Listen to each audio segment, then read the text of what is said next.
moi de faire mon travail, à moi de donner le maximum.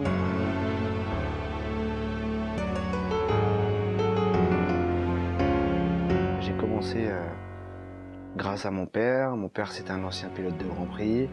Il nous a beaucoup transmis sa passion de la moto. On a commencé la vitesse et la compétition un peu tard parce que forcément on était deux, donc les moyens c'était compliqué. On a eu la chance d'avoir des parents extrêmement passionnés, donc ils ont tout donné pour qu'on puisse faire de la moto.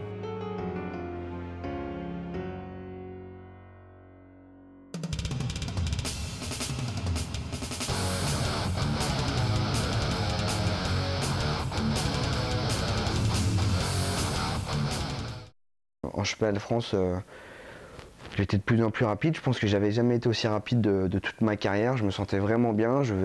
Tout allait très bien. Au CERT, on a commencé très mal. J'avais toujours les mêmes problèmes, mais on commençait à trouver des solutions. Je commençais vraiment à sentir du feeling sur cette moto. Donc en fait, tout allait pour le mieux. On avait très mal commencé l'année, mais on a travaillé avec tout mon entourage, avec José qui m'avait beaucoup aidé. On savait qu'on avait commencé la saison vraiment difficilement parce qu'on avait plein de problèmes j'avais plein de problèmes sur la moto du CERT. Sur Moto Championnat de France, on s'était retrouvé avec les nouvelles Kawasaki, les nouvelles BMW, donc psychologiquement on s'était dit c'est perdu d'avance. La première course on s'est dit bon bah de toute façon on n'a rien à perdre, on donne le maximum, on va bien voir ce qu'on peut faire. Et en fait on s'est rendu compte que déjà on pouvait monter sur le podium. On s'est rendu compte qu'on pouvait être vraiment très vite et vraiment très près des meilleurs temps en course avec peut-être une moto qui était en retrait. Et je pense que c'est ça qui a fait que je me suis senti vraiment bien et j'ai vraiment pris confiance et tout allait bien. Et malheureusement à Manicourt, encore une fois, tout allait bien et je me suis fait percuter. J'ai eu un traumatisme crânien qui était au début, on va dire, anodin. Des traumatismes crâniens, je pense qu'on s'en rend pas compte en fait. Donc j'ai fait la course le lendemain, j'ai eu beaucoup de mal. Je suis arrivé à faire des choses, mais je sais pas trop comment. Mais encore, je me posais pas la question parce que pour moi, il s'était rien passé. Pour moi, j'étais à 100%. J'avais juste le bassin, j'arrivais pas à marcher le samedi, mais j'y suis arrivé. J'avais des difficultés, j'y suis arrivé. Et puis tout l'été, j'ai travaillé dur et tout. Enfin, j'essayais et j'étais tout le temps. Enfin, j'avais tout le temps plein de problèmes. Je comprenais pas d'où ça venait. Et malheureusement, quand je suis arrivé à Lénon, j'ai compris qu'il y avait un gros problème parce que j'étais incapable de faire 2 tours. J'usais tellement de l'énergie à essayer de me concentrer pour 2 tours que en fait j'avais plus de physique au bout de 2 tours. Donc ça a été, je crois que j'en ai pleuré dans mon casque. Donc ça là je suis vraiment tombé de très haut. Malheureusement je suis parti voir un neurologue à Paris qui m'a conseillé d'arrêter tout de suite parce que c'était vraiment très risqué ce que j'ai fait, d'avoir roulé avec un traumatisme crânien, c'était extrêmement compliqué. Malheureusement personne l'avait, ma perte de connaissance personne l'avait vu. Donc ça c'est une autre histoire, mais voilà, et je me suis retrouvé à déclarer forfait pour la dernière course en championnat de France à Albi. Je me suis retrouvé à déclarer forfait pour les 24 heures du Mans. Je me suis retrouvé à déclarer forfait pour les 8 heures de Doha. Voilà, en fait, je ne pouvais plus rouler, donc je savais très bien. J'ai voulu aller à Doha et puis j'ai très bien vu que c'était pas possible. Donc à partir de ce moment-là, voilà, j'ai été honnête. Malheureusement, quand tu roules plus, tu perds tout. Suzuki m'a gentiment dit que ma blessure faisait peur et qu'ils voulaient pas me reprendre parce qu'ils avaient peur de cette blessure. Et donc ça forcément, déjà que ça faisait 6 mois que j'avais pas touché une moto, quand j'apprends ça c'était encore plus dur. Donc voilà, après je me suis dit, je me suis retrouvé sans rien et puis voilà, comme on disait, c'est 5 mois avant, j'avais tout, je me sentais super bien sur la moto, c'était génial, tout allait bien et puis d'un seul coup, plus rien, tu restes à la maison, tu peux plus rouler. Ça faisait 2 ans que je voulais aller en BSB et grâce à ma blessure, j'ai un peu tout perdu, donc je me suis dit pourquoi pas recommencer à zéro autre part. Ça n'a pas été aussi simple que ça, pendant plusieurs mois il n'y avait rien du tout, j'ai été en contact avec beaucoup de teams, mais c'était compliqué, il fallait amener de l'argent et tout ça, donc ça c'était vraiment quelque chose de nouveau, mais j'étais tellement prêt à repartir sur une autre base, à apprendre autre chose, que je me suis dit c'est parti, j'y vais et puis on verra bien. Mais voilà, je devais faire un choix, et j'ai pris le choix de partir en BSB, de prendre le risque sur une Kawasaki, sur un team que j'ai eu quasiment à la dernière minute, au détriment de la Kawasaki officielle en endurance. Mais voilà, je me suis dit, L'endurance, je connais. Je pense que si je fais du bon boulot en BSB, je pourrais revenir rapidement en endurance. Donc c'était vraiment l'objectif de partir en BSB. Ensuite, le BSB, bah, maintenant pour l'expliquer, c'est très simple. On a très peu roulé tout l'hiver.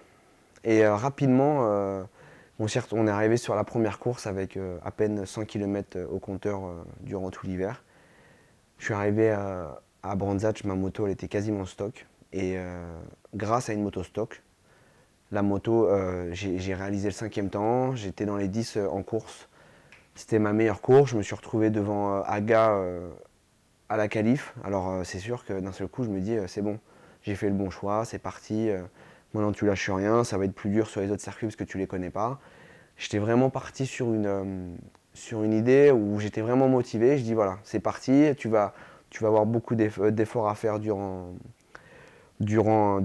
l'année, mais voilà, c'était pas mal. Et puis malheureusement, après plusieurs pièces sont arrivées sur la moto, on s'est un peu perdu, je pense que. Et puis il y a les personnes avec qui je travaillais, c'était des personnes extrêmement gentilles, extrêmement passionnées. Mais malheureusement, je pense que ça suffit pas. Et c'est pour ça que j'ai pris la décision de ramener des personnes expérimentées auprès de moi pour qu'ils puissent m'aider durant cette aventure anglaise. Mais voilà, je pense que ça n'a jamais marché. Puis à la 3e course, je suis arrivé à Oulton Park, donc un circuit incroyable. Malheureusement, encore une fois, bah, on avait toujours les mêmes problèmes. On avait des nouvelles pièces, on espérait à des miracles, mais en fait maintenant, avec du recul, je savais très bien que le miracle était impossible. Donc qu'est-ce qu'on a fait? On a travaillé, on était obligé de rouler avec des pneus durs tout le temps, pour arriver à faire au moins 20 tours avec les pneus. Et malheureusement, bah, à la course, à la première course du week-end, je tombe au 2e virage. Dans le peloton, j'étais 14e ou 15e et je me fais rouler dessus. Et c'est là où j'ai ma blessure au dos, ma fracture de ma vertèbre. Donc là, je pense que je suis tombé très très haut parce que c'était tellement bien parti, que j'étais tellement motivé. Et là, d'un seul coup, en 2 courses, j'ai vraiment tout perdu. J'ai perdu confiance en moi. Je me suis dit, la moto, est-ce qu'on va y arriver et tout.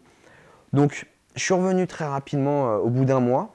Alors, est-ce que c'est une bonne chose, est-ce que c'est une mauvaise chose, je ne sais pas.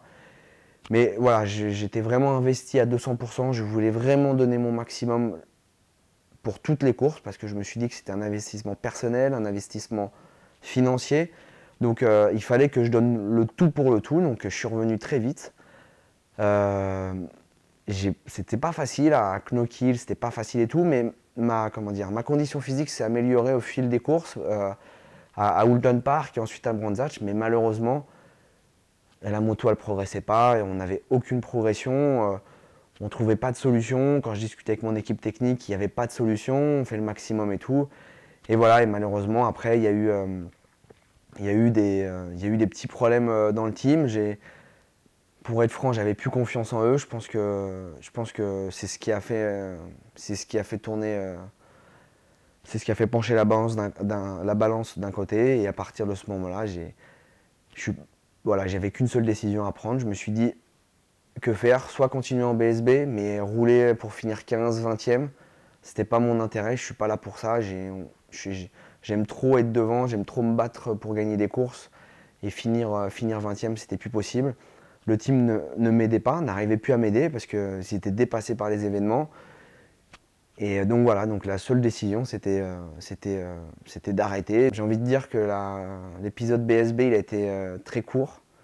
Il a été horrible. Je pense qu'après Brandzach, j'ai été dégoûté de tout. Je me suis dit, je me suis fait avoir. J'avais des gens qui m'ont promis beaucoup de choses, qui ne les ont pas fait. Malgré tout, moi je suis quelqu'un de gentil, donc c'était des gens gentils, mais voilà, la passion, ça ne suffit pas pour gagner. Il faut de l'expérience, il faut des gens extrêmement compétents, surtout en BSB, parce qu'il y a des teams officiels.